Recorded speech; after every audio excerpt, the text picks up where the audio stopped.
if we can stay on this topic, I think the listeners will definitely be interested in this. Maybe for people who are starting out, if we again just focusing on the angel investing topic, if somebody wants to find angel investors like yourself, any advice that you could give people on how to find them? And then we can talk about how to keep and maintain a relationship, which I think is a key point. But what advice would you give? It's not like you all just hang around in, you know, these special bars where they can just walk in or just private on Instagram. It doesn't kind of work like that. But any advice on we that? do have a TV program. Apply for a private property elevator, and there's 5 of us sat there waiting to get the plug in, Helen. That's it. Get the plug in. but yes. So what would you say? What advice would you give to people who've got experience? Yeah, my number one, like, top tip above anything, above any experience, above anything, be real. You know, a property is full of people talking about they've done this and they've done that and generally, or I don't know, maybe I just have a good nose for this. I can smell bullshit a mile off. I've seen there's plenty of that online, isn't there? Yeah, I have seen so much of it over the years that you know, somebody starts with something and I can unpick that in a couple of questions, and then you've lost me. And you've not just lost me for that deal, you have lost me full stop.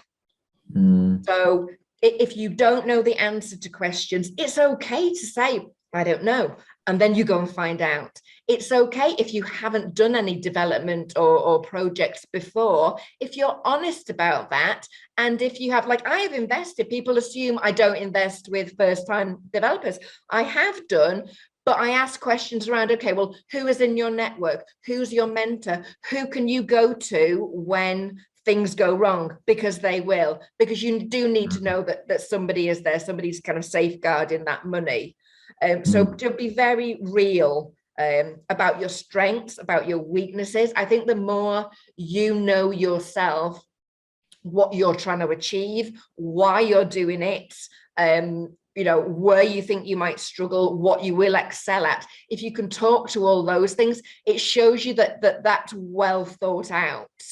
You're not doing this, you know, because it's the latest fashion. Oh, I'm going to do SA because everyone else is doing it. Crap reason. You know, that's true. Why are you doing it? Oh, well, because everybody else, I read about it in the paper. My taxi driver told me. Crap reason. I want to know what you bring to the table, why you're doing it. I want you to be aware of where you will struggle, because that goes back to my risk questions. There are risks inherent in this, and I want to understand if you understand them. It's something I ask all my developers. You know, I have this kind of rates and rents due diligence framework. People ask me about it a lot, and it's mostly in my head. But one of my questions is, what's the worst case scenario and what are the risks in this? Because I probably know what many of the risks are, maybe not all of them, but I want to see if what I'm thinking and what I anticipate is the same as what the developer, the investor thinks they are. And have they thought about all that in a holistic sense? So my top tips. I think there's plenty of gems there. And the first thing you said, being real, I think I agree. There's so many people who just aren't online, and I think females used to have a sixth sense, right? Certainly a lot of the females that I know, a lot of my team in the businesses are female, because they have, sometimes if it's a new team member starts, I'll say to certain females in the team, what do you think? Because you pick stuff up better than blokes, and that's not a sexist comment. I don't want it to be taken the wrong way. General, you know, a lot of women do, don't they? You have this sixth sense, and you're very good at reading people and picking things up. But just being real in general, I think it's not that difficult to find out if someone's full of shit, excuse my language, but Companies House, you can tell, you can do some digging, can't you? And I just hope that these people are found out, because there's people misleading people online. There's people, I really worry for angel investors who aren't as experienced as you. And there's a lot of just people who've got money, people who've just done this with someone who they've just met on social media or just don't even know, or met them down the pub or whatever. I worry because some people are just getting angel money, and are they doing the right thing with it? Are they looking at the risk? Is there a chance that they could lose a big chunk of that, if not all of it? Yeah, sometimes there is. And I do really worry for some people, but I just hope that we can. I was speaking to Danny Inman about this, and I know you know Danny really well. Yeah. Just trying to clean up the industry. It's a big task, but hopefully, if enough people try, then we could get rid of these people. A lot of what I do and speak and write about also is about kind of, sharks and people losing money, and not everybody who has lost investors' money is a shark. Let's be very clear about that. Yeah, definitely. But social media, it's great. Again, Danny is great at it and talks a lot about it, but it can be double-edged. It can be used as a smoke screen, and there's some great examples who I shan't name, but that talk a really good story and actually are doing so wrong by investors behind the scenes. And they, you'd see them and you'd think, God, they walk on water and they're, holier than thou. And let me tell you that what goes on behind the scenes is nothing like that at all. And it's really, really sad. And it's really sad when people fall for this.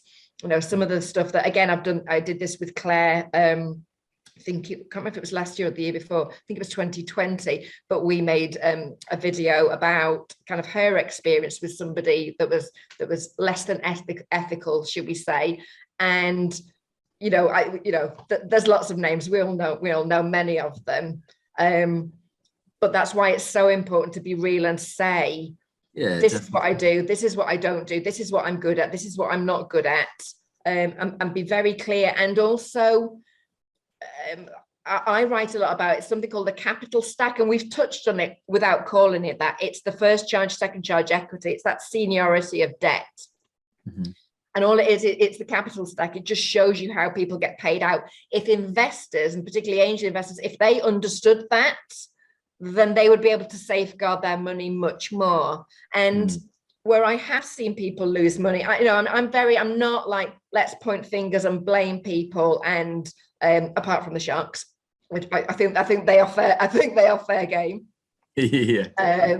But also, I think there's a lot investors can do themselves to help themselves safeguard themselves, and it's certainly why I started kind of speaking up. I was literally, I was quite quiet under the radar here in Malta and started speaking up a couple of years ago because there were so many examples of developers and unethical people doing wrong by investors. And I'm like, actually, we need to clean this up and we need to help people safeguard their own money. So that's when I started talking about due diligence. And these are the questions you should be asking. These are the things you should be thinking about. This is how you can do your legals. This is how you can do, the security aspect of stuff. And actually these things, there's a video on our Property Sisters YouTube channel of red flags. If these things happen, you should have alarm bells. So both, but there's responsibility and accountability on both sides. Both sides, definitely. Yeah, I think that's a good point, and that's the other side of it isn't talked about too much online. And I think that's a good message. I've heard things like which I just really so strongly disagree with it. I've heard people say like, only give a personal guarantee if you have to, only lose contracts if you can get away with it. All these things, and I'm thinking like, and people are saying this online. I'm thinking, well, with the angels that I've, I don't have loads of angels because I use a lot of my own money, but I do have some angels, and I say to them in part of the initial conversation, I will give you a personal guarantee, get your contract looked at, I'll show you how much I've got in the bank, and all these things without even being asked of that, because I want to work with these people. But it seems like people are looking at this angel thing like, let's get as much money as I can, as cheaply as I can, and try and get away with as much as I can. It's not, that's a very short-sighted and wrong way to look at it, right? It's horrible, and I hate the phrase which is commonly used, other people's money. In fact, Emmanuel Ezekiel of Broadwings asked me to do a clubhouse room. There's a few of us did it. I think that was over the summer, or certainly sometime last year, about other people's money. And I wrote a post about it. I hate that phrase because it doesn't give the respect to that cash that cash deserves. It's not other people's money like it's like sweeties. That is somebody's hard earned, blood, sweat and tears earned money. Yes, I came into this from banking with some money behind me. but I was working 60 Still hour work for it, weeks. yeah. You still work for it, yeah. That came from somewhere.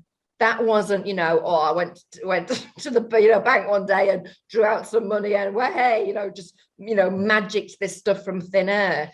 That money deserves to be respected. I talk about it like, you know, it's like somebody's baby. It's like handing over.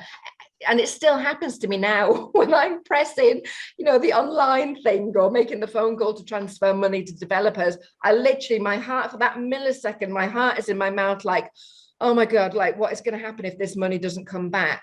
And I have that every time. It is, to me, and I don't have children, so I don't know, but it's like handing over a baby. This is something super, super precious that really matters an awful lot to me because it makes a difference to my life. And that's how it needs to be treated. You know, I can't remember if it's the chat with Danny that I did for Prosperity. I think Natalie the Gascoigne mentioned it in her presentation, that me and Claire always say, you treat your investors' money like it's Russian mafia money. It should be treated with that much respect. That's good. Yeah. Well, like yeah, that's a really good analogy, because if it was Russian mafia money, you wouldn't be messing about with it, would you? So why should you mess about with anybody else's? It should be treated as important, shouldn't it? Yeah.